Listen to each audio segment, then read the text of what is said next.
একজন মুসলিমের জীবনে ঈদুল আজহার গুরুত্ব কতটুকু, ঈদুল আজহার কি ফজিলত রয়েছে এবং এই দিন আমাদের কি কি কাজ করতে হবে, এবং সর্বশেষে আমরা জানবো যে কোরবানি এবং ঈদুল আজহা আমাদের কি মেসেজ দেয়, কি শিক্ষা দেয়। উপস্থাপিত বিষয়ের উপর আমরা আলোচনা করার চেষ্টা করব ইনশাআল্লাহ। ওয়া তাওফিক ইল্লা বিল্লাহি আলাইহি তাওয়াক্কালতু ওয়া ইলাইহি উনি। আল্লাহু আকবার, আল্লাহু আকবার, লা ইলাহা ইল্লাল্লাহ, আল্লাহু আকবার, আল্লাহু আকবার, ওয়া লিল্লাহিল হামদ। আল্লাহ রাব্বুল আলামিন পবিত্র কোরআনের 9 নং সূরা তাওবার 36 নম্বর আয়াতে বলছেন, ফালা তাযলিমুনা ফীহিন্না আনফুসাকুম। আল্লাহ বলছেন যে আমার কাছে 12টা মাস রয়েছে, এই 12টা মাসের মধ্যে আমি খাস করে 4টা মাসকে বেশি সম্মানিত করেছি। মাসগুলো কি? জিলকদ, জিলহজ, মুহররম এবং রজব। এই মাসগুলোকে কিভাবে সম্মান দিয়েছি? ফালা তাযলিমুনা ফীহিন্না আনফুসাকুম।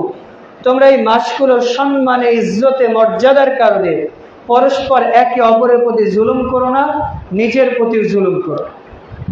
তাফসীর ইবনে কাসিরে বর্ণিত হয়েছে, জাহিলি যুগের মানুষেরা সামান্য তুচ্ছ বিষয় দিয়ে, ধরেন আপনি একটা কোরবানির পশু কিনে নিয়ে এসেছেন, তো পাশের বাড়ির আরেকজন কিনে নিয়ে এসেছে, তো আপনার ছাগলটাকে কিছু কাঁঠালের পাতা কেটে দিয়েছেন, ওই ছাগলটা এসে আপনার ছাগলের পাতাগুলো খেয়ে ফেলেছে। এই যে সামান্য একটা বিষয়, এই বিষয়টা নিয়ে তাদের সাথে যুগের পর যুগ, শত শত বছর যুদ্ধ লেগেই থাকতে বলে না হজমি। চিন্তা করা যায় কতটা তুচ্ছ বিষয়, মানে যুগের পর যুগ, শত শত বছর, মানে 100 বছর পরে আমার যে সন্তান হবে বা তার পরবর্তী যে সন্তান, ওরা জানবেই না যে কি কারণে যুদ্ধ হয়েছে। ওই যে কথায় আছে যে হুজুকে চলে মানুষ, মানে ওর বাপ দাদা যুদ্ধ করেছে বিদায় ও করতে। এটা হচ্ছে জাহিলি যুগের মানুষ, সারা বছর যুগের পর যুগ যুদ্ধ করত, এরপরেও ওরা এই 4টা মাসে যুদ্ধ করতো না। সুবহানাল্লাহ, চিন্তা করেছে? জাহিলি যুগের মানুষ তুচ্ছ বিষয় নিয়ে শত শত বছর যুদ্ধ করত, কিন্তু এই 4টা মাসের সম্মানে ঘরে যদি তার শত্রু চলেও আসতো, এরপরেও তারা তার সাথে যুদ্ধ করত।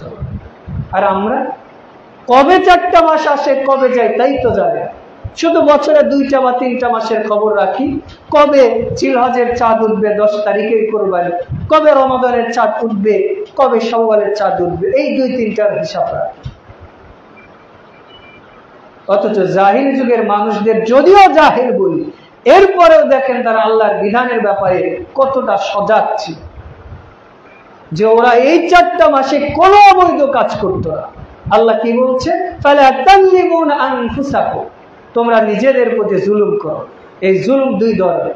এক, আপনি আপনার ভাইয়ের সম্পদ আত্মসাৎ করেছে, আপনি আপনার প্রতিবেশীকে কষ্ট দিয়েছে, আপনার রিকশা চালককে ন্যায্য ভাড়া দেন না, আপনি আপনার প্রতিবেশীর সাথে সঠিক হক আদায় করেন না, আপনার স্ত্রী, পরিবার, পরিজনের যে ব্যয়ভার রয়েছে এগুলো আপনি বহন করেন না।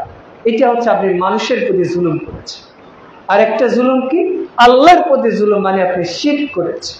আর আরেকটা জুলুম হচ্ছে আপনি নিজে যখন পাপ করেছেন, আপনি রাতের বেলা বাড়িতে কেউ নেই, একাই বসে বসে মোবাইলের ফিল্ম দেখছেন, এতে দুনিয়ার কোনো মানুষের ক্ষতি হবে? আপনার স্ত্রী, পরিবার, পরিজন, হয়তো এমন হবে আপনার শারীরিক যে সক্ষমতা কমে যাবে, আপনি স্ত্রীর হক সঠিকভাবে আদায় করতে পারবেন না। এটা হচ্ছে পরোক্ষ, তবে প্রত্যক্ষভাবে কোনো মানুষের ক্ষতি হচ্ছে। তো এই যে আপনি দুনিয়ার কোনো মানুষকে ক্ষতি করলেন না, নিজের নাফসের প্রতি জুলুম করলেন, এটা করতে আল্লাহ নিষেধ করেছে। আপনি সালাতের ওয়াক্ত হয়ে গেছে, ঘুমাচ্ছে, দুনিয়ার কোনো মানুষকে কষ্ট দেন নাই, নিজের নাফসের প্রতি জুলুম করেছে।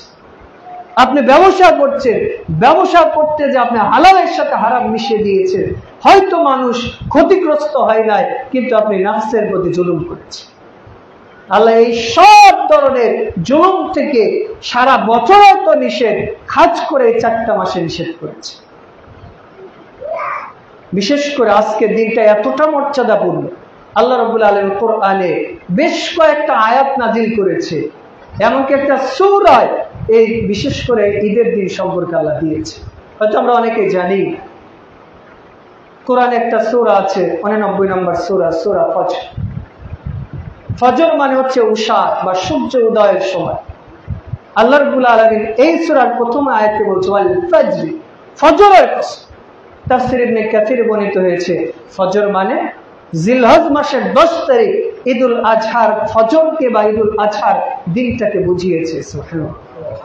এরপর আল্লাহ কি বলছে ওয়ালায়ালিন আশর, 10 রাতের কসম। তার মানে জিলহজ মাসের প্রথম দশকের আল্লাহ কসম করেছে। সুবহানাল্লাহ। এরপর আল্লাহ বলছেন ওয়াশফি ওয়াল ওয়াত, জোর এবং বেজোরের কসম। জোর এবং বেজোরের কসম অর্থ মুহাদ্দিসগণ বলছেন জোর অর্থ জিলহজের 10 তারিখ মানে ঈদুল আজহা। সুবহানাল্লাহ। আর বিজোর অর্থ ইয়াউমুল আরাফা, অর্থাৎ যেদিন 9 তারিখ। সুবহানাল্লাহ। দেখেন আল্লাহ রাব্বুল আলামিন কুরআনে আমাদের এই যে ঈদুল আজহা এবং আরাফা সম্পর্কে কত সুন্দর কথা বলেছে। হয়তো আমরা যুগের পর যুগ এই সূরাটা মুখস্থ করেছি, শুনেছি, কিন্তু আল্লাহ কি মেসেজ দিয়েছে এটা আমরা জানি। আমরা হয়তো জানি ফজর মানে ফজরের কসম, এরপর আমরা জানি যে 10 রাতের কসম, কিন্তু এই 10 দিয়ে আল্লাহ কি বুঝিয়েছে এটা হয়তো আমরা জানি। রাসূলুল্লাহ ইসলাম এটার ব্যাখ্যা দিচ্ছে তাবারানী কাবীর হাদিস আফজালু আইয়ামিদ দুনিয়া আইয়ামুল আশর। রাসূলুল্লাহ ইসলাম বলছেন যে আল্লাহর কাছে যতগুলো দিন রয়েছে সমস্ত দিনের মধ্যে মর্যাদার দিক দিয়ে শ্রেষ্ঠ দিন হচ্ছে এই জিলহজের প্রথম 10 দিন। সুবহানাল্লাহ। সহিহ জামির 1133 নম্বর হাদিসে উল্লেখ করেছে। এছাড়া রাসূল সাল্লাল্লাহু আলাইহি সাল্লাম সহিহ বুখারী 969 নম্বর হাদিসে বলছেন মা মিন আইয়ামি আমালু সালিহ, আমি কি তোমাদের এমন কিছু সময়ের আমল সম্পর্কে বলবো না যে আমলটা আল্লাহর কাছে অনেক উত্তম। সাহাবীরা জিজ্ঞেস করছেন ওয়ালাল জিহাদু ফি সাবিলিল্লাহ, আপনি যা বলছেন জিলহজের প্রথম 10 দিন আমলের মর্যাদা অনেক বেশি, আল্লাহর রাস্তায় যারা জিহাদ করবে তারাও কি নয়, তাদের চেয়েও কি মর্যাদা বেশি নয়? তখন বলছে যে আল্লাহ রাসূল সাল্লাল্লাহু আলাইহি ওয়াসাল্লাম এবার বলছে যে যে ব্যক্তি আল্লাহর রাস্তায় জিহাদ করতে গিয়েছে কিন্তু গাজী হয়ে ফিরে এসেছে, এই ব্যক্তির যত মর্যাদা জিলহজের প্রথম 10 দিন যে আমল করে তার মর্যাদা এর চেয়েও বেশি। সুবহানাল্লাহ। এরপর রাসূল সাল্লাল্লাহু আলাইহি ওয়াসাল্লাম বলছেন তবে ইল্লা রাজুলুন খারাজা বিনাফসি ওয়া মালি ফালাম ইয়াদি মিন যালিকা বিশাই, ওই ব্যক্তি যে তার ধন সম্পদ সব নিয়ে আল্লাহর রাস্তায় বের হয়েছিল কিন্তু ফিরে আসে নাই, মানে শাহাদা বরণ করেছে, শহীদ হয়েছে, এই ব্যক্তির মর্যাদা শুধু ভিন্ন। এছাড়া দুনিয়াতে যে যত আমল করবে যদি কেউ জিলহজের 10 দিন মূল্যায়ন করতে পারে কোন আমলই তাকে পিছাতে পারবে না। সুবহানাল্লাহ। মৌলিকভাবে এখানে খেয়াল রাখবে, অনেকে এখন প্রশ্ন করতে পারে যে 2-2.5 মাস আগেই তো আপনি নিজেই বললেন যে রমাদান মাসের শেষ 10 দিনের মর্যাদা আল্লাহর কাছে সবচেয়ে বেশি। খায়রুম মিন আলফি শাহর, এক রাতের মর্যাদা 1000 মাস অপেক্ষা উত্তম। সুবহানাল্লাহ। এখানে দেখেন আল্লাহ বলছেন খায়রুম মিন আলফি শাহর, লাইলাতুন, এখানে আল্লাহ লাইলুন মানে রাত ব্যবহার করেছে, আর এইখানে আল্লাহ দিন শব্দ ব্যবহার করেছে। মানে আপনি যদি রাতের হিসাব করতে যান তাহলে পৃথিবীতে শ্রেষ্ঠ যত রাত আছে রমজান মাসের শেষ দশকের বেজর রাতের কদর রাত হচ্ছে সবচেয়ে শ্রেষ্ঠ। এবার যদি আপনি দিনের হিসাব করতে যান তাহলে সারা বছরের মধ্যে যত দিন আছে সব দিনের মধ্যে শ্রেষ্ঠ দিন কোনগুলো বলে? রমাদান মাস না জিলহজের প্রথম 10 দিন? প্রথম 10 দিন। সুবহানাল্লাহ।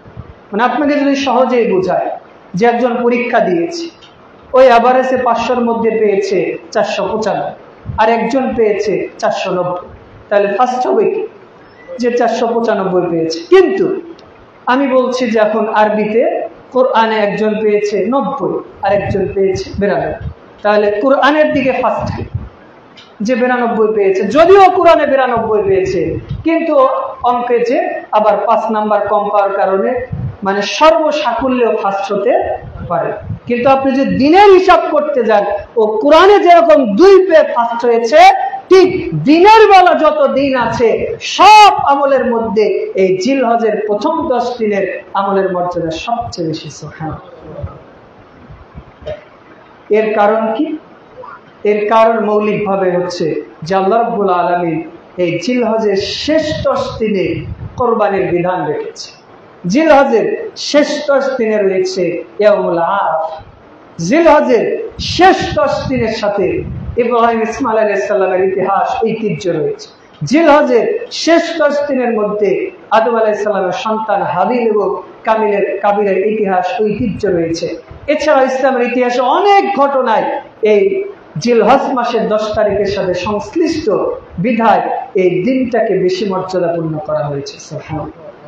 এই জন্য তো রাসূলুল্লাহ ইসলাম বলেছেন সহিহ মুসলিমের 1134 নম্বর হাদিস, সিয়ামু ইয়াউমিল আরাফা, যে ব্যক্তি আরাফার দিন সিয়াম রেখেছে, আহতাসিবু আলাল্লাহ, আমি এই দিনের সিয়ামের ব্যাপারে আল্লাহর কাছে আশা পোষণ করি, আইয়াহতিসিবু আলাল্লাহি আইকাফরা সানাতাল্লাতি ক্বাবলা সানাতাল্লাতি বাদা, একটা সিয়ামের বদলতে আল্লাহ তার আমলনামায় 1 বছর আগে এবং 1 বছর পরে সর্বমোট 2 বছরের যত সগীরা গুনাহ আছে সব আল্লাহ মাফ করে দেয়। সুবহানাল্লাহ।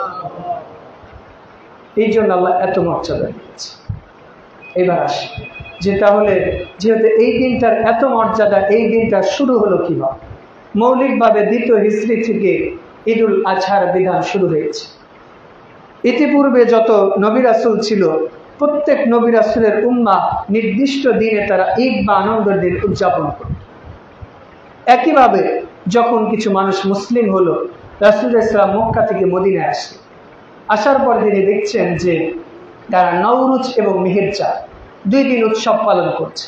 তখন রাসূলুল্লাহ সাল্লাল্লাহু আলাইহি ওয়াসাল্লাম বলছেন, কি ব্যাপার, তোমরা না মুসলিম হয়েছো, জাহিল যুগের উৎসবগুলো এখনো ছাড়তে পারোনি? তখন বলছেন, রাসূল, আমাদের তো মন চায় একটু আনন্দ করি, তো আপনি আমাদের আনন্দের দিন দিয়ে দেন। রাসূলুল্লাহ সাল্লাল্লাহু আলাইহি ওয়াসাল্লাম এবার বলছেন, সেই বুখারীর হাদিস, ক্বাদ আবদালাকুমুল্লাহু বিহিমা খায়রাম মিনহা ইয়াউমুল ফিতর ওয়া ইয়াউমুল আযহা, আল্লাহ তোমাদের নওরুজ এবং মেহেরজাহ এই 2টাকে পরিবর্তন করে 2টা আনন্দের দিন দিয়েছে। একটা হচ্ছে ঈদুল ফিতর আর একটা হচ্ছে ঈদুল আযহা। সুবহানাল্লাহ। বিশেষ করে নূহ আলাইহিস সালামের কওমের লোকেরা যেদিন তারা ওই যে নৌকা থেকে তারা পরিত্রাণ পেয়েছিল, অর্থাৎ অন্য কওমরা ধ্বংস হয়েছিল, এই দিন তারা আনন্দের দিন বা ঈদ উদযাপন করত। এরপরে বিশেষ করে ইউসুফ আলাইহিস সালামের কওমের লোকেরাও তারা নির্দিষ্ট একটা দিনে তারা ঈদের দিন পালন করত। এরপরে ইব্রাহিম আলাইহিস সালামের কওমের লোকেরা তো আমরা যে দিনটা পালন করি এই দিনটাতেই পালন করত। নূহ আলাইহিস সালামের যুগের লোকেরা একইভাবে নির্দিষ্ট দিনে তারা আনন্দের দিন পালন করত। অর্থাৎ প্রত্যেক নবী রাসূল তাদের জন্য নির্দিষ্ট কিছু দিন ছিল যে দিনে তারা ঈদ বা আনন্দের দিন উদযাপন করত। তবে সে আনন্দের ধরন ছিল ভিন্ন, তারা আনন্দ কিভাবে উদযাপন করত, কি পদ্ধতি ছিল, সেটা তাদের ভিন্ন ধরনের ছিল। কিন্তু উম্মতে মুহাম্মাদের জন্য আল্লাহ রাব্বুল আলামিন বলছেন যে এই ঈদটা শুধু আমাদের তোমাদের জন্য শুধু ঈদ দেই নাই, বরং এই ঈদের মাধ্যমে তোমরা যে ইবাদত করবা, যে আমলগুলো করবা, প্রত্যেকটা তুমি যে আনন্দ করবা, তুমি যে কোরবানি করবা, তুমি যে কোরবানির পশুর গোশত খাবা, এটাও তোমার জন্য ইবাদত হয়ে যাবে। সুবহানাল্লাহ। এই জন্য আল্লাহ রাব্বুল আলামিন পবিত্র কোরআনের 22 নং সূরা হজ্জের 67 নম্বর আয়াতে বলছেন, লিকুল্লি উম্মতি জাআলনা মানসাকাহু, আমি প্রত্যেক উম্মার জন্য নির্দিষ্ট শরীয়ত দিয়েছি, শরীয়তের কিছু বিধিবদ্ধ বিধান দিয়েছি যেগুলো তাদের জন্য পালন করা আবশ্যক করে দিয়েছি। এরপর আল্লাহ রাব্বুল আলামিন সূরা হজ্জে আবারও বলছেন 34 নম্বর আয়াতে যে আল্লাহ কেন দিয়েছে এই বিধানগুলো, বিশেষ করে কুরবানির বিধান কেন দিয়েছে। আল্লাহ বলছেন, অলিকুল্লি উম্মতি জাআলনা মানসাকা, আমি আমার উম্মতের জন্য, এর আগের আয়াতে কিন্তু আল্লাহ বলেছে মানসাক, কিন্তু ওই মানসাক মানে শরীয়ত মানে ইসলামকে বুঝিয়েছে, কিন্তু এই মানসাক মানে কোরবানিকে বোঝাচ্ছে যে আমি আমার উম্মত জন্য, জাতির জন্য কোরবানির বিধান দিয়েছি। সুবহানাল্লাহ। কেন? লিয়াযকুর ইসমাল্লাহ, যাতে তারা আল্লাহর নাম স্মরণ করতে পারে, আল্লাহ জিকির আজকার করতে পারে, আর আল্লাহ তাকবীর তাহমিদ তালিল পাঠ করতে পারে, আলামা রাযাকাহুম মিন বাহিমাতিল আনআম, আমি যে তাদেরকে বিশাল বড় বড় পশু পাখি দিয়েছিলাম, এই পশু পাখিগুলো আমি আল্লাহ তাদের অনুগত করে দিয়েছি। সুবহানাল্লাহ। চিন্তা করেছে, এই যে আমরা যে কোরবানি করি, একটা গরু, বিশাল বড় গরু, একজন মানুষের পক্ষে কি ওইটাকে জবাই করা সম্ভব? আপনি দেখবেন যে আমরা যারা কোরবানি করি অথবা কোরবানির গোশত কাটা বাছা করি, তারা কিন্তু সারা বছরে এই কাজের সাথে অধিকাংশ মানুষ জড়িত না, কিন্তু এরপরেও দেখবেন যে আল্লাহ সহজ করে। দেখবেন যে কোরবানিতে যত দুর্ঘটনা ঘটে, এর চেয়ে মানুষ স্বাভাবিকভাবে পশু জবাই করতে গেলে বেশি দুর্ঘটনা ঘটে। এর কারণ কি? আল্লাহ পশুকেও ইলহাম করে দিয়েছে যে আমি তো তোমাকে আমার জন্য, আমার রাহে কোরবানির জন্য তোমাকে সমর্পণ করেছে, অতএব তুমি তাদের অনুগত হয়েছে। দুই একটা ব্যতিক্রম হতে পারে, সেটা ভিন্ন কথা, কিন্তু আল্লাহর ভাষা এটাই প্রমাণ করে যে আল্লাহ পশুগুলোকে আমাদের অনুগত করে দিয়েছে। কি জন্য? ফাইলাহুকুম ইলাহু ওয়াহিদ, যে আমাদের রব, আমাদের প্রতিপালক আল্লাহ একজন, ওই পশুর রব, পশুরও প্রতিপালক একজন। অতএব তোমরা যখন পশু জবাই করবে তখন আল্লাহর শুকরিয়া করবে, আল্লাহর তাকবীর দিবে, আল্লাহর বরত্ব ঘোষণা করবে। সুবহানাল্লাহ। এরপরে দেখেন, এই যে আমরা যে কোরবানি করি, বিশেষ করে ঈদুল আজহা উদযাপন করি, এই কোরবানিটা কি শুধুমাত্র কোরবানি করলেই হবে, নাকি এর পূর্বে আমাদের মানসিক এবং আত্মিক দৈহিক কিছু প্রস্তুতি রয়েছে? ধরেন একজনের 15,000 টাকা আছে, বাজার থেকে একটা ছাগল কিনে কোরবানি করে দিল, এতেই কি তার সবকিছু পরিশুদ্ধ হয়ে গেল? একটা পশু কিন্তু জবাই করা, কোরবানি করা সহজ, কিন্তু নাফসে সু, আমাদের অন্তরের মধ্যে যে একটা কুপ্রবৃত্তি রয়েছে, শয়তানিয়াত রয়েছে, খাহিশিয়াত রয়েছে, এই জিনিসটা কোরবানি করা কিন্তু এত সহজ। দেখেন বাংলাদেশে আপনি যদি হিসাব করতে যান, আমি যদি ভুল না বলি, তাহলে গতকালকে হয়তো পত্রিকায় দেখবেন যে প্রায় 18 থেকে 20 লাখ মানুষ কোরবানি করেছে, কম বেশি হতে পারে। তো এই যে 20 লাখ মানুষ কোরবানি করলো, কয়জন মানুষ আত্মশুদ্ধি অর্জন করতে পারে? এই কোরবানি করেই তো একটু পরে গোশত বন্টন নিয়ে মারামারি লাগে। এই কোরবানি করা নিয়েই তো আগে কার পশুকে জবাই করবে এটা নিয়েই তো মারামারি শুরু করে। এই কোরবানি করেই তো পরের দিনে ভাইয়ে ভাইয়ে জমি জমা নিয়ে মারামারি শুরু করে দেবে। তাহলে পশু কোরবানি করলো, কিন্তু নিজের পশুটা কোরবানি করতে পারে। দেখেন বাংলাদেশে বিশেষ করে ঈদ এবং কোরবানি, বিশেষ করে কোরবানি ঈদ মানেই হচ্ছে আগের দিন কোরবানি করব, পরের দিন জমি জমা ভাগ করব, মারামারি ফাটাফাটি লাগবে। কি কথাটা কি ভুল বললাম? আপনি কালকেই পেপার খুলবেন, পত্রিকা খুলবেন, দেখবেন যে অহরহ মারামারি শুরু হয়েছে। প্রথমত গরুর গোশত খালে ফিজিক্যাল ভাবে শরীরটা গরম থাকে, দ্বিতীয়ত অফিস আদালত তো ছুটি আছে, শয়তান তো মাথার মধ্যে বসে আছে, এইবার সামান্য জমি জমা নিয়ে লাগিয়ে দিচ্ছে, অথচ এগুলো কিছুই না। এই যে জমি জমা টাকা পয়সা, এগুলো সব আপনি রেখেছেন। কেউ যদি জুলুম করে, আপনি হয়তো মাজলুম হয়েছে, কিন্তু কিয়ামতের দিন আপনার জন্য সুসংবাদ রয়েছে। কি? ওই জালেমকে ওই যতটুকু জমি ও দখল করেছে তার 7 পরিমাণ, 7 ডবল তার মাথার উপর আল্লাহ চাপিয়ে না আসবে। আর আপনাকে আল্লাহ কি করবে? ওর আমল নামা থেকে নেকিগুলো দিয়ে দিবে। সুবহানাল্লাহ। সেই জন্য সবর করতে হবে, ধৈর্য ধারণ করতে। তবে বৈধভাবে আইনি যে প্রক্রিয়া আছে সেগুলো আপনি অবলম্বন করতে পারেন, তবে আপনিও আবার তার প্রতি জুলুম করতে চেয়েন না। কারণ একদিন রাসূলুল্লাহ সাল্লাল্লাহু আলাইহি ওয়াসাল্লাম হেঁটে যাচ্ছে, ওমর রাদিয়াল্লাহু তাআলা আনহুকে একজন গালি দিয়েছে। ওমর রাদিয়াল্লাহু তাআলা আনহু চুপ করে আছে, রাসূলুল্লাহ সাল্লাল্লাহু আলাইহি ওয়াসাল্লাম সাইডে দাঁড়িয়ে থেকে মুস্কি মুস্কি হাসছে। তো ওমর রাদিয়াল্লাহু তাআলা আনহু রাসূলকে খেয়াল করলেন, খেয়াল করার পর আবার একটু পরে মানুষ তো তার উত্তর দিয়ে দিয়েছে। তো রাসূলুল্লাহ সাল্লাল্লাহু আলাইহি ওয়াসাল্লাম এবার চুপ করে ওখান থেকে সরে গেলেন। একটু পরে ওমর রাদিয়াল্লাহু তাআলা আনহু বলছেন, কি ব্যাপার, আমাকে যখন ও গালিগালাজ করছিল আপনি চুপচাপ ছিলেন, হাসছিলেন, আর যখন আমি উত্তর দিলাম আপনি কেন চলে গেলেন? তখন রাসূলুল্লাহ সাল্লাল্লাহু আলাইহি ওয়াসাল্লাম বলছেন, তোমাকে যখন ও গালি দিচ্ছিল তুমি আসলে গালি খাওয়ার যোগ্য ছিল না, তখন ফেরেশতা ওই কথাগুলোর প্রত্যুত্তর দিচ্ছিল। সুবহানাল্লাহ। আর তুমি যখন উত্তর দিয়ে দিয়েছো, ফেরেশতা চলে গেছে, আমিও চলে গেছি। এই জন্য যদি আপনাকে কেউ, এই যে আপনারা কোরআন সুন্নাহ অনুসরণ করেন বা করি, মানুষ বলে ইহুদিদের দালাল, আহলে খবিস ইত্যাদি ইত্যাদি বলেন, তা আমি যদি হই তাহলে ওই কথাটা আমার দিকে ফিরে আসে, আর আমি যদি আসলেই না হই কথাটা তার দিকে ফিরেছে। তো সবর করতে হবে। মান সামাতা ফাকাদ নাজা, যে চুপ থাকলো সে নাজাত পেয়ে গেল। তবে সব জায়গায় চুপ থাকা যাবে। রাসূল ইসলাম বলছেন যে এমন কিছু জায়গা আছে যেখানে হকটা বলাই জরুরি, সেখানে হকটা আপনাকে বলতেই হবে। এই জন্য তো রাসূল ইসলাম বলছেন যে জালেম শাসকের সামনে হক কথা বলা, এটা হচ্ছে বড় জিহাদ। এই জন্য আমাদের স্থান কাল ভেদে বিভিন্ন সময় বিভিন্ন কথা হিকমা প্রজ্ঞার সাথে বলার চেষ্টা করতে হবে। আল্লাহ আমাদের তৌফিক দান করুন। আল্লাহুম্মা। এরপরে আমরা আসি যে বিশেষ করে ঈদুল আজহার সবচেয়ে গুরুত্বপূর্ণ যে বিষয় সেটা হচ্ছে আপনি কুরবানি করছেন কিন্তু সালাত আদায় করছেন না। আচ্ছা, এখানে আপনারা যারা আছেন আপনাকে কেউ বলতে পারবেন যে এইখান থেকে যে ধরেন খুতবা হয়তো 10 থেকে 15 মিনিট দিব, 7:30 পর্যন্ত দিয়ে, তো 7:30 পর্যন্ত কেউ বেঁচে থাকতে পারবে? কেউ বলতে পারবে? কিন্তু এই যে এখানে আমরা যারা এসেছি মোটামুটি তো এখন হয়তো 100 জন মানুষ হবে, মা বোনদের দিয়ে হয়তো 100 বা 120 জন ধরলাম হবে। ফজরের সময় কি আমরা সবাই ফজরের সালাত করেছিলাম? নাকি এখানে আমরা যারা আছি অনেকে হয়তো দূর থেকে এসেছে, কেউ 20-15 কিলোমিটার দূর থেকে এসেছে, তার মানে মোটামুটি তো এই মহল্লায় আমরা ছিলাম প্রায় 50 জন।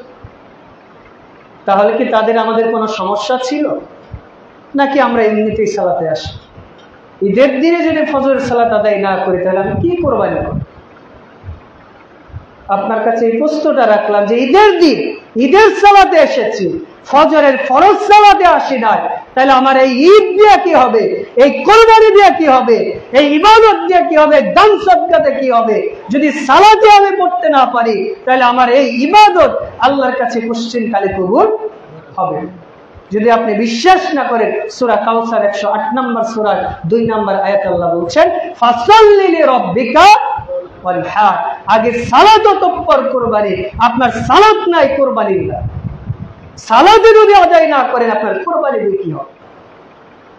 আপনি মুসলিম হন নাই, হজ করতে গিয়েছেন, কোনো লাভ আছে? আপনি বাংলাদেশের নাগরিক, আপনার এনআইটি কার্ড নাই, আপনি কিভাবে পাসপোর্ট ভিসা পাবেন বিদেশে যান? আপনি হজ্জে যাবেন, টাকা জমা দিয়েছেন, আপনি পাসপোর্টই করেন না, আপনার ভিসা দিবে কেন? তা আপনি যে মুসলিম তার ভিসাই তো ঈমানের পরে সালাত, পাসপোর্ট তো সালাত। আপনি সালাত দিয়ে আদায় করেন নাই, আপনার কোরবানি দিয়ে কি হবে? হজ দিয়ে কি হবে? আর অন্য ইবাদত দিয়ে কি হবে? আল্লাহ যেখানেই কোরবানির কথা বলেছেন সেখানেই সালাতের কথা বলেছে। আগে আল্লাহ সালাতের কথা বলেছে, এরপরে কোরবানির কথা বলেছে। এই জন্য আগে আমরা কোরবানি করলাম না, আগে সালাত আদায় করলাম? কেউ যদি সালাত আদায় না করে কোরবানি করতো, কোরবানি হয়ে যাবে? এখন যদি আমরা কোরবানি করি, কোরবানি হবে। কিন্তু আমি যদি 6টা মোটামুটি আমরা 40 বা 37-এ জামাত শুরু করলাম, 40-এর আগে যদি কোরবানি করতাম, কোরবানি হতো? তার মানে এই কোরবানিটা কিসের সাথে সম্পৃক্ত? সালাত। তো এই জন্য তো আল্লাহ আগে সালাত আদায় করতে বলেছে, এরপরে কোরবানি করতে বলেছে। সূরা আনআম 6 নম্বর সূরা 162 নম্বর আয়াতে আল্লাহ বলছেন কুল ইন্নাস সালাত, হে নবী আপনি বলুন আমার সালাত, ওয়া নুসুকি ওয়া মাহইয়া মামাতি লিল্লাহি রাব্বিল আলামিন, নুসুকি ওয়া মাহইয়া মামাতি লিল্লাহি রাব্বিল আলামিন, আমার কুরবানি, আমার ইবাদত, আমার সালাত, সিয়াম, হজ, যাকাত সব একমাত্র আপনার জন্য। এখানে আল্লাহ সালাত বলেছে, এরপরে নুসুকি মানে কুরবানি, আল্লাহর জন্য যা কিছু বিসর্জন দেওয়া হয় এটা আল্লাহ বুঝাতে চায়। এই জন্য আপনাদের প্রতি নাসিহাত, নাসিহা মানে আপনাদের মুসলিমের ইমাম হিসাবে আপনাদের প্রতি জোরালো দাবি যে অবশ্যই আজকের পর থেকে আমরা কেউ 5 ওয়াক্ত সালাত ছেড়ে দিব? ছেড়ে দিব? আচ্ছা, মহিলাদের না হয় রুখসাত আছে, আমাদের কি কোনো অবস্থায় রুখসাত আছে? যতক্ষণ আমার জ্ঞান আছে, সুস্থ আছে, ততক্ষণ সালাত মাপ আছে। সফরে গিয়েছি, ফরজ সিয়াম মাপ, কিন্তু ফরজ সালাত মাপ। 4-এর কাছে 2 পড়তে হবে। যুদ্ধের মাঠে গিয়েছেন, সালাত মাপ। 2-এর কাছে 1 রাকাত পড়তে হবে, এরপরে মাপ। যুদ্ধের মাঠে গিয়েছেন, শত্রু আপনাকে ধাওয়া করেছেন, দৌড়াচ্ছেন, জোহর আসর রক্ত পার হয়ে যাচ্ছে, ইশারা করে দৌড়াতে দৌড়াতে সালাত আদায় করতেই হবে। আইসিইউতে আছেন, নিঃশ্বাস নিতে পারেন না, আপনার ব্রেন ঠিক আছে, আপনি ইশারার মাধ্যমে, চোখের ইশারা সালাত আদায় করতেই হবে। আপনাদের প্রতি জোরালো আহ্বান যে আমরা প্রত্যেকেই 5 ওয়াক্ত সালাত আদায় করবো ইনশাআল্লাহ। যদি কারো জরুরত প্রয়োজন না থাকে আমরা জামাতে আদায় করবো ইনশাআল্লাহ। এরপরে কোরবানির অন্যতম একটা শিক্ষা হচ্ছে তাকওয়া। কোরবানি সহ যেই কাজই বলেন আপনি, ঈদুল ফিতর, ঈদুল আজহা, সিয়াম, প্রত্যেকটা ইবাদতের মূল উদ্দেশ্যই হচ্ছে তাকওয়া অবলম্বন করা। আমরা অনেকেই মনে করি যে এবার বাংলাদেশের সবচেয়ে বড় গরুটা মানিক গরু মনে হয় 20 লাখ টাকা দাম চেয়েছে, ওই গরুটা কোরবানি দিলাম উদ্দেশ্য, যে মানুষ আমাকে বলবে যে বাহ অনেক দামি গরু কোরবানি করেছে, এইটা যদি উদ্দেশ্য হয়। অথবা কেউ কেউ মনে করি যে যার পশুর যত লোক তত তার নেকি, এটা একেবারে ভুল কথা। এই মর্মে কোন সহিহ রিওয়ায়াত নেই। আল্লাহ রাব্বুল আলামিন কি বলছেন? সূরা হজ 22 নম্বর সূরা 37 নম্বর আয়াত, লা ইয়ানালুল্লাহু লুহুমুহা ওয়ালা দিমাউহা ওয়ালাকিন ইয়ানালুহু তাকওয়া মিনকুম। আল্লাহ বলছেন আল্লাহর কাছে তোমরা যে কোরবানি করেছো এই কোরবানির পশুর রক্ত গোশত কিছুই পৌঁছে না। কি পৌঁছে? ওয়ালাকিন ইয়ানালুহু তাকওয়া মিনকুম। আল্লাহর কাছে একটা জিনিসই পৌঁছে, সেটা হচ্ছে তাকওয়া। সুবহানাল্লাহ। যার কোরবানি কবুল হবে ওর রক্ত মাটিতে পড়ার আগে আল্লাহ সেটা কবুল করে দেবে। এবার একটু আপনাকে বুঝায় তাকওয়া জিনিসটা। ওমর রাদিয়াল্লাহু তাআলা আনহু উবাই বিন কাব রাদিয়াল্লাহু তাআলা আনহুকে জিজ্ঞেস করছেন, আচ্ছা আপনি বলেন তো তাকওয়া কাকে বলে? এবার উবাই বিন কাব বলছেন যে তাকওয়া হচ্ছে ওই জিনিস। উল্টা তিনি আবার প্রশ্ন করছেন যে আপনি যদি এমন সময় একটা রাস্তা দিয়ে চলেন যার চারপাশে কাটা, নিচে ময়লা আবর্জনা, তাহলে কিভাবে চল? ধরেন আমি এই যে ঈদের দিন একটা সাদা কাপড় পরে এসেছি, কাদা আছে, চারপাশে কাদা অথবা কাটা আছে, কিভাবে আসতাম? একটু কাপড়টা তো গুটিয়ে সাবধানে আসতাম যাতে লেগে না থাকে। তো ওমর রাদিয়াল্লাহু তাআলা এটাই বলছে। তখন উবাই বিন কাব বলছে হিয়াত তাকওয়া, তুমি দুনিয়ার ভয়ে যেরকম কাপড়ে জামা কাপড়ে ময়লা না লাগে এই ভয়ে যেমন সাবধানে চলেছ, ঠিক আল্লাহর ভয়ে ভীতু হয়ে তোমার আমলের মধ্যে, ইবাদতের মধ্যে যাতে হারাম অবাধ্যতামূলক কিছু না চলে যায়, যাতে সংমিশ্রণ না হয়, এটাই হচ্ছে তাকওয়া।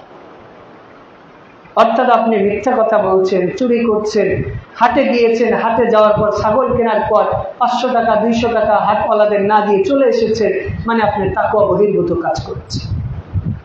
অনেকেই বলতে পারেন যে হাটে গিয়েছি 500 টাকা কেন দিব? এটা একটা নিয়ম। যদি এমন কোনো আইন হয় যেটা ইসলামের বিরুদ্ধে না যায়, যদি রাষ্ট্রের বিরুদ্ধে না যায়, সেটা আপনি মানতে পারেন। হয়তো তারা সিন্ডিকেট করে বেশি নিচ্ছে, কিন্তু তাদের তো হাট কিছু খরচ আছে। আপনি হয়তো 500-র কাছে 300 বা 200 দেন, কিন্তু আপনার দিতে হবে। যদি আপনি তার কাছ থেকে মাপ নিতে পারেন, নিবেন। কিন্তু আপনারা যদি কেউ না দিয়ে চলে আসেন, সেই টাকাটা পৌঁছিয়ে দিবেন, অন্যথায় তাদের নামে দান করে দিবেন। কারণ এই সামান্য 200-100 টাকার কারণে আপনার কোরবানিটাই বরবাদ হয়ে যেতে। এরপর কোরবানির অন্যতম শিক্ষা হচ্ছে আমরা পরস্পরকে সহযোগিতা করি। এই যে কোরবানির দিন, যেরকম আমি কোরবানি করতে না পারলে আরো 2জন 10 জন সহযোগিতা করে, কোরবানির গোশতকে আমরা একাই খাবো নাকি মানুষকে দিব? এই যে মানুষকে যেমন সহযোগিতা করলাম, সারা বছরে এরকম সহযোগিতা করার মানসিকতা রাখতে হবে। কোরবানির দিন যেরকম ধনী গরিব সাদা কালো একাকার হয়ে গেছি, ঠিক আমাদের মধ্যকার হিংসা বিদ্বেষ এগুলো ভুলে যেতে হবে। কোরবানির দিন যেরকম আমরা গীবত তহমত থেকে দূরে থাকার চেষ্টা করেছি, ঠিক আমরা সারা বছরই গীবত তহমত থেকে দূরে থাকার চেষ্টা করি।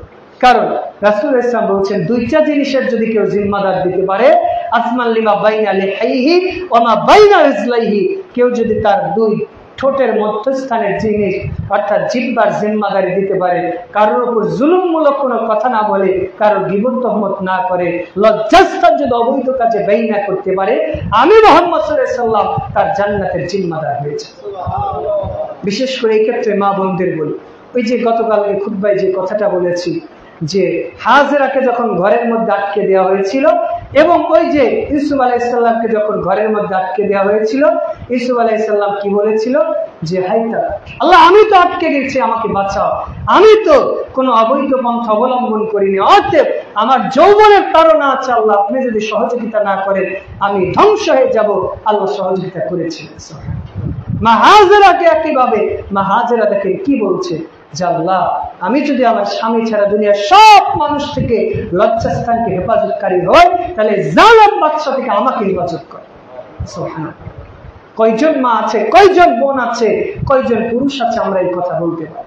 আজকে তো আমরা বিয়ে শাদী করার পরেও পরকীয়া লিপ্ত হচ্ছে। বিয়ে করেছি, নিজের স্ত্রীকে ভালো লাগে না, প্রথম 2 মাস 4 মাস 1 বছর ভালো লাগে, আবার আমি আরেকজনের সাথে হারাম রিলেশনে লিপ্ত হচ্ছি, ইউটিউব ফেসবুকে বাজে কিছু দেখছি।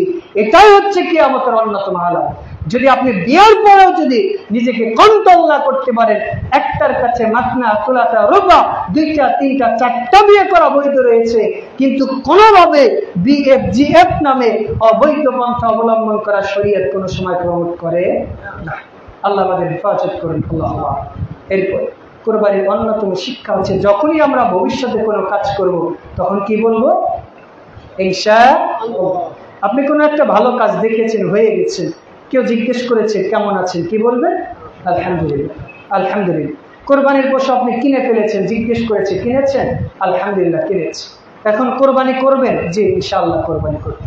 সামনে কোনো কাজ করলে কি করতে হবে? ইনশাআল্লাহ। ওই যে ইসমাঈল আলাইহিস সালাম কি বলেছিলেন? ইনশাআল্লাহু মিনাস সাবিরিন, অবশ্যই আপনি আমাকে আল্লাহ যদি চায় সবরকারীদের মধ্যেই পাবেন। সুবহানাল্লাহ। আল্লাহ কি বলেছিলেন? ফাদাইনাহু বিদিবিন আযীম ওয়া তারাকনা আলাইহি ফিল আখিরিন, আমি ইব্রাহিমের সন্তান ইসমাঈলের পরিবর্তে হাবিলার পশুটা কোরবানি করে তোমাদের জন্য কোরবানির বিধানটা রেখে দিলাম। সুবহানাল্লাহ। খুতবার শেষ থেকে এসে আপনাদের প্রতি নসিহত, বিশেষ করে আমরা যারা কোরবানি করব, আমরা এসেছি এক রাস্তা দিয়ে, আর এক রাস্তা দিয়ে আমরা যাব। এরপরে মূলত সুন্নাহ হচ্ছে কোরবানি করার পরেই খাওয়া। তবে আমরা যারা কোরবানি করতে চাই সালাত আদায় করেও খেতে পারি। বিশেষ করে আমরা যারা কোরবানি করব তারা চুল নখ এগুলো কোরবানি করার পরে আমরা কেটে ফেলতে পারি। যদি কেউ জরুরত মনে করে, খুব বেশি সমস্যা হয়, সালাত শেষ এখন যে কাটতে পারে, তবে কোরবানি করার পরেই হচ্ছে এটা উত্তম। এরপরে আমাদের আরো গুরুত্বপূর্ণ বিষয়, সেটা হচ্ছে আমরা যখন কোরবানি করব ধারালো চাকু দিয়ে খুব দ্রুত আমরা কোরবানি করার চেষ্টা করব। শুধু বিসমিল্লাহ আল্লাহু আকবার বলে কোরবানি করলেই হয়েছে। আর কোরবানি করার পরে আমরা কোরবানির পশুর গোশত গতকাল যেটা বলেছি যে 3 ভাগে ভাগ করতে হবে, এটা না, বরং আপনার যতগুলো প্রয়োজন আছে রেখে আপনি গরিব দুস্থ অসহায়দের মধ্যে সেটা বন্টন করে দেবেন। এছাড়া বিশেষ করে কোরবানির গোশত আপনি চাইলে আগামী কোরবানি পর্যন্ত আপনি রেখে খেতে পারেন। কোরবানি এবং আকিকা একই পশুতে কোরবানি করা যাবে না। আবার কোরবানির বিশেষ করে মৃত মানুষের নামে অনেক সময় আমরা কোরবানি করি, এটাও করা যাবে না। যদিও কেউ কেউ বলছে যে মৃত ব্যক্তির নামে কোরবানি করা যাবে, যদি কেউ করেও ফেলে ওই পশুর গোশত আমরা সাধারণ মানুষ খেতে পারবো। ধরেন আপনি একটা পশু কোরবানি করলেন, আপনার আব্বার নামে মারা গেছে, তাহলে ওই পশুটা গোশত আপনিও খেতে পারবেন, ফকির মিসকিন খান। আবার ওই যে আমাদের দেশে মানুষ মারা গেলে 7 দিন 3 দিন 40 দিন খাওয়াই না, এটা খাওয়ান যাবে। যদি আপনি খাওয়ান আপনার পিতার নামে মাতার নামে খাওয়াতে পারেন, নির্দিষ্ট নয়, যে কোনো দিন, কিন্তু এটা স্বাভাবিক আমরা খেতে পারবো। কে খাবে? ফকির মিসকিন। বুঝতে পেরেছেন? মানে নির্দিষ্ট কোনো দিন উল্লেখ না করে ফকির মিসকিনকে খাওয়াবে, সাধারণ সচ্ছল মানুষকে খাওয়াতে পারবে। আবার কোরবানির গোশত কেটে দিয়েছে বিধায় তাকে পারিশ্রমিক হিসাবে পশুর গোশত দেওয়া যাবে। তাকে টাকা দেন, অন্য কিছু দেন, বাড়িতে নিয়ে অন্য কিছু খেতে দেন, পারিশ্রমিক হিসাবে পশুর গোশত দেওয়া যাবে। আবার আপনার অনেক গোশত হয়ে গেছে, আপনি এটা বিক্রি করতে পারবেন। ঢাকা শহরে দেখা যায় সারাদিন গোশত সংগ্রহ করে ওরা কম দামে বিক্রি করে, এটা না জায়েজ। এটা কেনাও জায়েজ নয়, বিক্রি করাও জায়েজ নয়। মানে কোরবানির পশু একমাত্র আল্লাহর জন্য, আল্লাহ দিয়েছে, ওইটা আর কেনা বেচা করা যাবে, এটা সম্পূর্ণ নিষেধ। এই বিষয়গুলো খেয়াল রাখার চেষ্টা করব। আবার অনেকে আমরা বিশেষ করে ঈদের দিন মনে করা হয় যে 5টা দিনের বা 5টা রাতে যদি কেউ ইবাদত করে তাহলে এই ব্যক্তির জন্য জান্নাত জরুরত হয়ে। সেটা কোন দিন? ঈদুল ফিতর, ঈদুল আজহা এবং ঈদুল আজহার পরের দিন। কেউ কেউ মনে করে শাবানের 15 তারিখ আর এই মাসের 8-9, অর্থাৎ 8-9-10 শাবানের 15 তারিখ এবং ঈদুল ফিতরের দিন। এই রাতে যদি কেউ ইবাদত করে তাহলে তার জন্য জান্নাত ওয়াজিব হয়ে যায়। এই মর্মে কোনো রেওয়ায়েত নেই, এটা ভুল কথা, এটা মিথ্যে কথা। বরং অন্যান্য দিন আপনি যে ইবাদত করেন স্বাভাবিক ইবাদতই করবেন। আর ঈদের দিন খাস করে কবর জিয়ারত করা যাবে। সারা বছর খবর না, ঈদের দিন আপনি ঘটাও করে কবর জিয়ারত করতে যাচ্ছেন, এটা চলবে। যদি আপনি অন্যান্য দিনে যান এই দিনেও যেতে পারেন, অথবা আপনি সময় পান না, এই দিনে সময় পেয়েছেন গেলেন, কিন্তু ঈদের দিন গেলে খাস করে বিশেষ কোনো মর্যাদা আছে। এই নিয়তে যদি যান বা ঈদের দিনে যদি যান, আমাদের দেশের মানুষ তো সারা বছর যায় না, ঈদের দিনেই যায়, তার মানে নিয়ত তো ঈদের দিনকে কেন্দ্র করে। অতএব ঈদের দিনকে কেন্দ্র করে কবর জিয়ারত করা যাবে। আপনি স্বাভাবিকভাবে অন্যান্য সময় যেভাবে কবর জিয়ারত করেন। আর জিয়ারতের ক্ষেত্রে একটা খেয়াল রাখবেন, আমরা অনেক সময় কি করি, কবরকে সামনে রেখে দোয়া করি না। আপনি কি করবেন, এই যে এটা ধরেন কবর, কবরের এই পাশে দাঁড়াবেন, দাঁড়ানোর পাশে পরে যে দাঁড়িয়ে আপনি কবর জিয়ারত করবেন। মানে কবরকে সামনে রাখা যাবে, কবরকে সামনে রাখা যাবে, কবরের ডান পাশে আপনাকে দাঁড়িয়ে দোয়া করতে হবে। আল্লাহ তৌফিক দান করুন। আল্লাহুম্মা। আর বিশেষ করে যারা আমরা আইয়ামে বীজের সিয়াম রাখি, তারা তো আইয়ামে তাশরিক 11, 12, 13 এই 3 দিনই কোরবানি করা যায়। আপনি আজকে এখন থেকে শুরু করে মঙ্গলবার মাগরিব পর্যন্ত কোরবানি করতে পারবে, রাত দিন যে কোনো সময়। তো আইয়ামে বীজের সিয়াম তো 13 তারিখে রাখতে হয়, তাহলে কি করবে? 14, 15, 16 মানে 13 তারিখেরটা পিছিয়ে 16 তারিখে রাখবে। আর এই দিনগুলোতে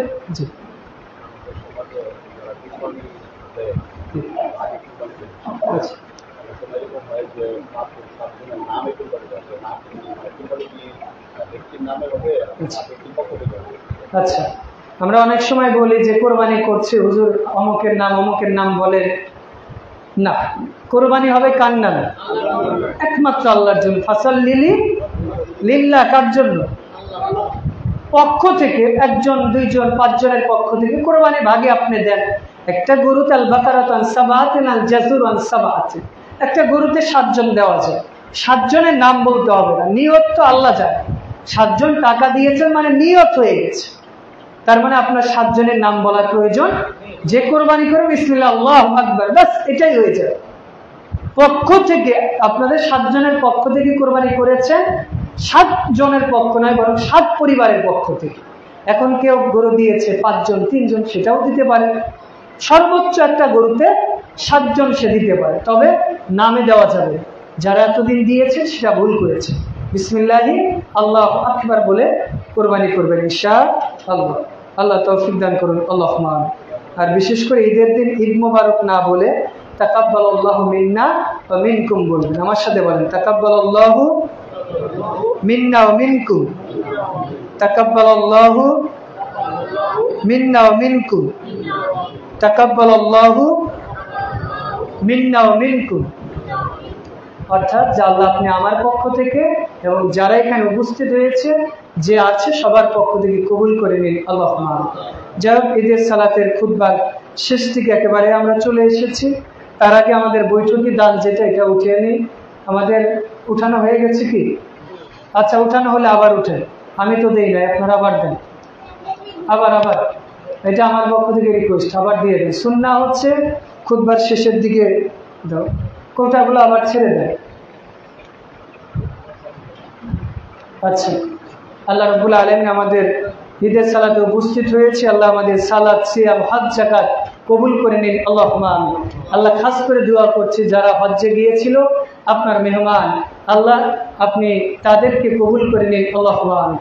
আল্লাহ আমরা যারা হজ করতে যাই নাই, যাওয়ার নিয়ত আছে, তাদেরকে যাওয়ার মতো তৌফিক দান করুন। আল্লাহুম্মা আমিন। আল্লাহ আমরা বিশেষ করে জিলহজ মাসের প্রথম 10 দিন যারা সিয়াম, তাকবীর, তাহমিদ, তাহলিল বলে কাটিয়েছি, মূল্যায়ন করার চেষ্টা করেছি, আল্লাহ আমাদের ইবাদতে যদি ভুল ত্রুটি হয়ে থাকে এগুলো ক্ষমা করে দিন। আল্লাহুম্মা। আল্লাহ বিশেষ করে আমাদের আগামী মঙ্গলবার মাগরিবের আগ পর্যন্ত ঈদের তাকবীরগুলো বেশি বেশি বলতে হবে। আল্লাহু আকবার, আল্লাহু আকবার, লা ইলাহা ইল্লাল্লাহ, আল্লাহু আকবার, আল্লাহু আকবার, ওয়ালিল্লাহিল হামদ। এই তাকবীরগুলো প্রত্যেক ফরজ সালাত পর সালাম ফিরিয়ে মঙ্গলবার মাগরিবের আগ পর্যন্ত বলবেন। আল্লাহ তৌফিক দান করুন। আল্লাহুম্মা আমিন। আল্লাহ আমাদের আজকের যে খুতবায় সালাতে উপস্থিত হলাম, যদি কোনো ভুল ত্রুটি হয়ে থাকে এগুলো শয়তানের পক্ষ থেকে, এগুলোর জন্য ক্ষমা করে দিন। আল্লাহুম্মা আমিন। আল্লাহ যে ভালো কথাগুলো বললাম এগুলো আপনার পক্ষ থেকে শোনার পাশাপাশি মেনে চলার তৌফিক দান করুন। আল্লাহুম্মা আমিন। আল্লাহ আমাদের মধ্যে যারা অসুস্থ রয়েছি তাদের শেফা আজেলা হায়াতে তাইয়্যিবা দান করুন। আল্লাহুম্মা আমিন। আল্লাহ আমরা যারা ইসলাম বিমুখ রয়েছি তাদের প্রত্যেককে ইসলামমুখী করে দিন। আল্লাহুম্মা আমিন।